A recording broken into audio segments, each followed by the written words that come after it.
2024 का चुनावी घमासान जैसे जैसे आगे बढ़ रहा है वैसे वैसे जुबानी जंग तेज होती जा रही है। बढ़ती गर्मी की सियासी तपिश लगातार बढ़ती जा रही है।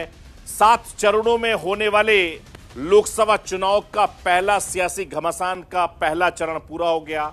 अब दूसरे चरण की तैयारी है, यानी 26 अप्रैल को दूसरा चरण के लिए मतदान होना है, जिसके लिए तमाम राजनीतिक दल अपने अपने एक्शन मोड में है। लगातार चुनावी सभा, रोड शो, रैलियां कर रहे हैं। एक दूसरे पर आरोप प्रत्यारोप का दौर चल रहा है। रविवार को राजस्थान में बांसवाड़ा में प्रधानमंत्री नरेंद्र मोदी ने कांग्रेस पर अब तक का सबसे तीखा हमला किया।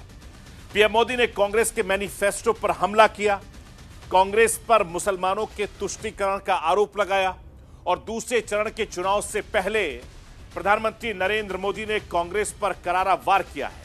पीएम के इस वार पर पलटवार करने में कांग्रेस ने जरा भी देर नहीं लगाई। प्रधानमंत्री के बयान को कांग्रेस अब एक चाल बता रही है।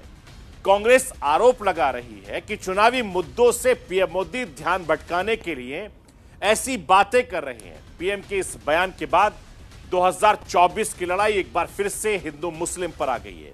अब सवाल यह है कि प्रधानमंत्री नरेंद्र मोदी ने राजस्थान की धरती से ऐसा क्या कह दिया जिससे राजनीतिक गलियारों में हड़कंप मच गया, और पीएम मोदी के बयान के बाद क्यों 2024 की लड़ाई मंगलसूत्र और गहनों पर आ गई। यह समझने के लिए प्रधानमंत्री नरेंद्र मोदी ने राजस्थान के बांसवाड़ा में क्या कुछ कहा, वो जानना बहुत जरूरी है। आप सबसे पहले नरेंद्र मोदी की जुबानी सुनिए कि उन्होंने राजस्थान की धरती से क्या कुछ कहा था। जरा उसको हम दिखा देते हैं, जरा स्क्रीन पर लाइए।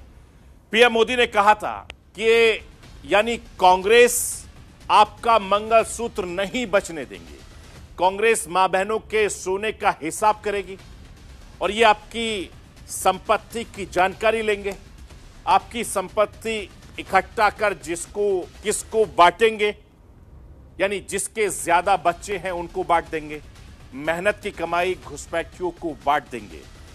पीएम मोदी ने कहा कि कांग्रेस का घोषणा पत्र माओवादी सोच के धरातल पर उतरने की कोशिश है। पीएम मोदी ने यह भी कहा कि कांग्रेस अर्बन नक्सलियों के कब्जे में आ गई है। यह प्रधानमंत्री नरेंद्र मोदी का वो बयान है जिसको लेकर सियासत में घमासान मचा हुआ है।